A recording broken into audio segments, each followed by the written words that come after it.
Good morning students. Now I am Ajit, PGT Physics from LDC Public School. Today I am going to discuss about physics and the introductory part of the physics for class 11th. Now the first chapter is units and measurement. As you know the physical word chapter is not in the current syllabus. तो जैसा कि हम लोग बात करेंगे सबसे पहले what is science.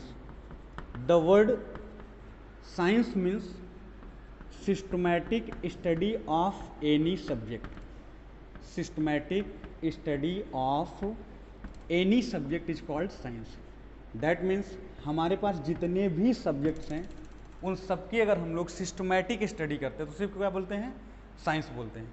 यानी यहाँ से कहीं से भी अगर हम ओरिजिनेट करें तो अभी हमारे पास कोई भी सब्जेक्ट है जिसे भी हम सिस्टमैटिक वे में पढ़ते हैं सभी किस में आएंगे, साइंस में. जब साइंस को क्लासीफाई करते हैं तो दो पार्ट में करते हैं. The first one is natural science. What is natural science and the other is abstract science. अब what is natural science and what is abstract science. Natural science ऐसी साइंस जो हमारे नेचर में ऑलरेडी ओरिजिनेट होती है और जिनके जो लॉज होते हैं ऑलवेज वैलिड होते हैं, उन्हें हम लोग क्या बोलते हैं, नेचुरल साइंस. अब्स्ट्रैक्ट साइंस हमारा पर्सन बाय पर्सन चेंज हो सकता है, बट एक ग्रुप के ऊपर अगर कोई एक्सपेरिमेंट होता है या कोई चीज़ ऐसी है जो कभी थी, रिसर्च में हमें कोई चीज़ें पता चलती हैं और उसके बाद उसके नॉलेज को स्टडी करते हैं एंड देन वेरीफाई करते हैं, तो हमारा आता है अब्स्ट्रैक्ट साइंस में. अगर हमें बात करनी हो is history is a science, yes, but it is a abstract science. और बात आती है जब नेचुरल साइंस की, तो नेचुरल साइंस में हम लोग तीन पार्ट पढ़ते हैं. First one is physics, second one is chemistry and the third one is biology. तो ये जो थ्री पार्ट्स हमारे हैं फिजिक्स, केमिस्ट्री एंड बायोलॉजी, इसमें से मैं आपको फिजिक्स का सेक्शन स्टार्ट करने चल रहा हूँ. तो सबसे पहले बात आती है व्हाट इज फिजिक्स. तो जब फिजिक्स में हम लोग देखते हैं तो फिजिक्स में हमारे पास मैटर होते हैं, एनर्जी होती हैं और उन्हीं की स्टडीज करनी होती है. तो क्या है फिजिक्स. जब फिजिक्स की बात करेंगे तो फिजिक्स में हम इतना कहते हैं कि branch of natural science which deals with the studies. Which studies. First is states of matter, यानी यहाँ पे हम लोग क्या पढ़ेंगे, states of matter. And the other is forms of energy. क्या है, forms of energy and interaction between them. The third one is interaction between them. तो हमारे पास फिजिक्स में स्टडीज के लिए थ्री चीज़ें होती हैं. First one is states of matter. That means हमारे पास कौन कौन सी मैटर के स्टेट्स हैं, सॉलिड्स हैं, लिक्विड्स हैं एंड गैसेस. उसके बाद फॉर्म्स ऑफ एनर्जी. अगर फॉर्म्स ऑफ एनर्जी की बात करें, there are various forms of energy in the nature. और जब हम किसी एनर्जी के पार्ट को मैटर से इंटरेक्ट कराते हैं, जैसे सिंपल सी बात है, हमारे पास एक इलेक्ट्रिकल एनर्जी का फॉर्म होता है और जब ये इलेक्ट्रिकल एनर्जी किसी भी, सपोज करिए इलेक्ट्रिकल अप्लायंस में हम ले सकते हैं फ़ैन, तो जब ये फ़ैन के ऊपर जाके फ़ैन पे इम्प्लीमेंट होती है तो फ़ैन को ये एनर्जी प्रोवाइड करके इंटरेक्शन के थ्रू मैकेनिकल एनर्जी में कन्वर्ट करके फ़ैन हमारा रोटेट करके वर्क डन देता है. तो जहाँ पे हम बात करेंगे किसी भी मैटर के और एनर्जी के स्टडीज के साथ उसका इंटरेक्शन, एक दूसरे से जो उसका इंटर रिलेशन होता है, वही हमारी फिजिक्स की स्टडीज होती है. अब फिजिक्स में सबसे पहले हम बात करते हैं क्या है, क्वांटिटीज़. तो what do mean by quantities. Quantities के बारे में जब स्टडी करेंगे तो क्वांटिटीज़ को सिंपली हम ये बोलते हैं कि जिस भी चीज़ को, anything which can be experienced, जिसे हम एक्सपीरियंस कर सकें. एक्सपीरियंस मीन्स महसूस कर सकें. तो जब जिन चीज़ों को हम एक्सपीरियंस कर सकते हैं उन सभी चीज़ों को हम लोग बोलते हैं क्या, क्वांटिटीज़. अब क्वांटिटीज़ में हमारे पास आता है व्हाट इज फिजिकल क्वांटिटीज़. तो देखिए एक्सपीरियंस तो हम सभी चीज़ों को कर सकते हैं, बट अगर हमारे पास मेजरमेंट की बात आती है तो मेजरमेंट हम सभी चीज़ों का नहीं कर सकते. जैसे हमारे पास ड्रीम्स होते हैं, अगर हम अपने ड्रीम्स को देखें तो क्या हम अपने ड्रीम्स को एक्सपीरियंस करते हैं, ऑब्वियस सी बात है करते हैं. जितनी भी ड्रीम्स होती हैं सबको महसूस करते हैं, देखते हैं, समझते हैं, और तो और हमारे मेमोरीज में भी होती हैं, यादें भी होती हैं. बट अगर कोई पूछे कि ड्रीम्स कितनी आई, क्या यूनिट थी, क्या मेजरमेंट था, क्या मैग्नीट्यूड था, तो इन सब चीज़ों को हम एक्सप्लेन नहीं कर सकते। दैट मीन ड्रीम्स हमारी क्वांटिटीज तो हैं, बट जब फिजिकल क्वांटिटी की बात करेंगे तो those quantities which can be measured, जिन्हें हम क्या कर सकें, मेजर कर सकें, वो हमारी क्या है, फिजिकल क्वांटिटीज में आती हैं। अब मेजरमेंट के बाद ये आते हैं those quantity which can be measured either directly or indirectly, which can be measured either directly or indirectly is called physical quantity या are called physical quantity. That means जिनको हम लोग डायरेक्टली मेजर कर सकते हैं या इनडायरेक्टली। इनडायरेक्टली मीन्स जैसे suppose करिए आपको किसी चीज़ का मास मेजर करना है, आपने एक बैलेंस यूज की और बैलेंस में एक तरफ हमने अननोन मास रखा और एक तरफ नोन मास रखा, जैसे 1 kg, 2 kg, 5 kg, और इससे कंपेयर करा और हमें सीधे इस अननोन का अमाउंट मिल गया डायरेक्टली। तो इस टाइप के मेजरमेंट को हम बोलते हैं डायरेक्ट मेजरमेंट। जब किसी भी क्वांटिटी की बात करें, जैसे किसी मैथमेटिकल फॉर्मूले का यूज करना पड़े, हम स्पीड की बात करते हैं, speed equal to distance upon time, तो सबसे पहले हम क्या करेंगे, डिस्टेंस को मेजर करेंगे।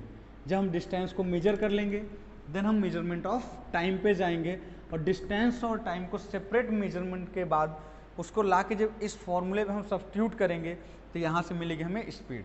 दैट मीन्स स्पीड का डायरेक्ट मेजरमेंट हम लोग ना करके डिस्टेंस अपॉन टाइम मेजर करते हैं, उसके बाद यहाँ ला के रखते हैं।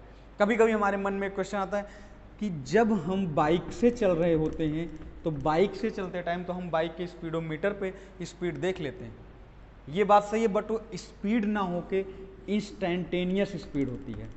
एट दैट पॉइंट अगर किसी बात को करें तो उसको हम लोग बोलते हैं इंस्टेंट या इंस्टेंटेनियस स्पीड। सो जब हम स्पीड के मेजरमेंट की ओर बढ़ेंगे तो ये क्या है हमारा इनडायरेक्ट मेजरमेंट, या सिंपली मास के मेजरमेंट की बात करें, एक इंस्ट्रूमेंट से डायरेक्टली मेजर हुआ, ये हमारा डायरेक्ट मेजरमेंट। यानी indirect measurement is the measurement which always comes from the use of mathematical formulas, while the direct measurement is simply by the measurement through an instrument. अब हम बात करते हैं क्या हम इन फिजिकल क्वांटिटीज़ को categorise करते हैं, तो हम लोग कैटेगराइजेशन का कई बेसिस लेते हैं।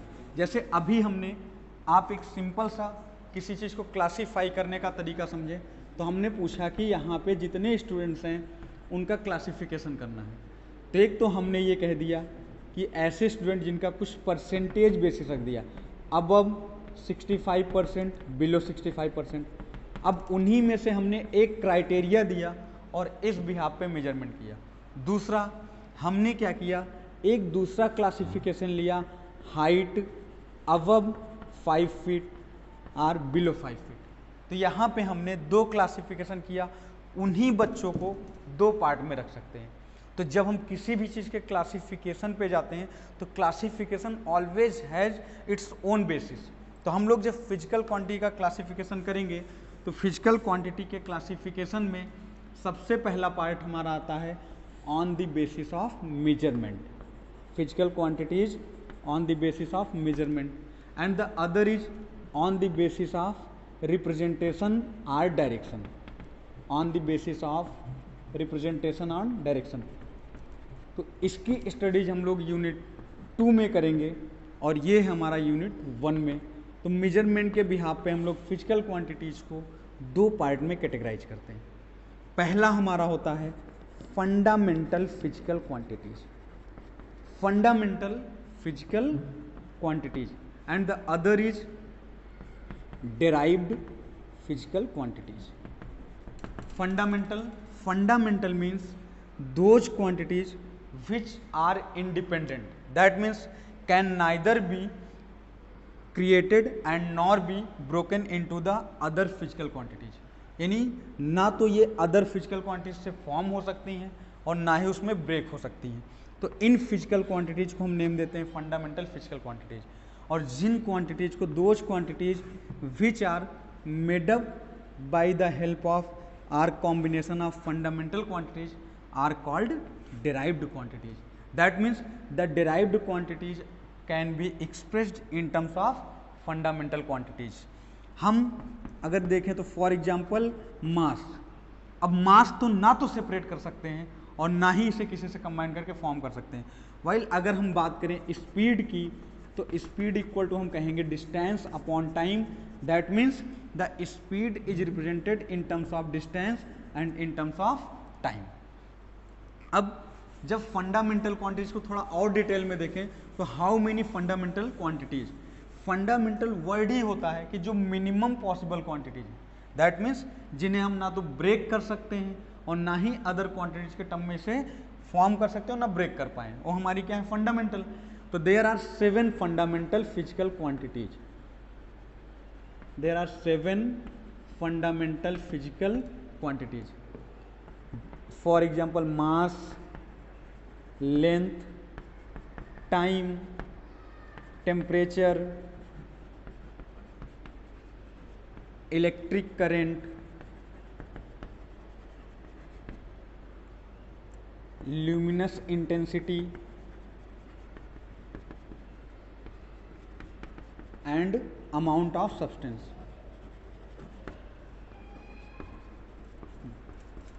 amount of substance। अब इन्हीं फंडामेंटल क्वांटिटीज में हम लोग 2 सप्लीमेंट्री क्वांटिटीज ऐड करते हैं। तो जब 2 सप्लीमेंट्री क्वांटिटीज ऐड होती हैं तो first one is angle and the second one is solid angle, angle and solid angle. हमारे पास these are the fundamental quantities which I am going to use and the other 2 is supplementary physical quantity. ठीक है, अब बात आई what is derived physical quantities. Derived physical quantities are those which can be expressed in terms of fundamental quantities, that means these quantities are dependent of the fundamental physical quantities। इसमें हम बात करें for example speed, speed को simply लिखना हो तो हम लिखेंगे distance upon time. It can be simply written as distance upon time. Distance means length and the time is already in form of fundamental quantity, that means the speed is represented in terms of length and time, and these both quantities are the fundamental quantities, thus this is a derived quantity। And linear momentum, linear momentum means p equal to mass into velocity। यहाँ पे मास तो हमारा fundamental है but velocity fundamental quantity नहीं है। जब velocity की बात करेंगे हम लोग यहाँ पे लिखेंगे डिस्प्लेसमेंट अपॉन टाइम।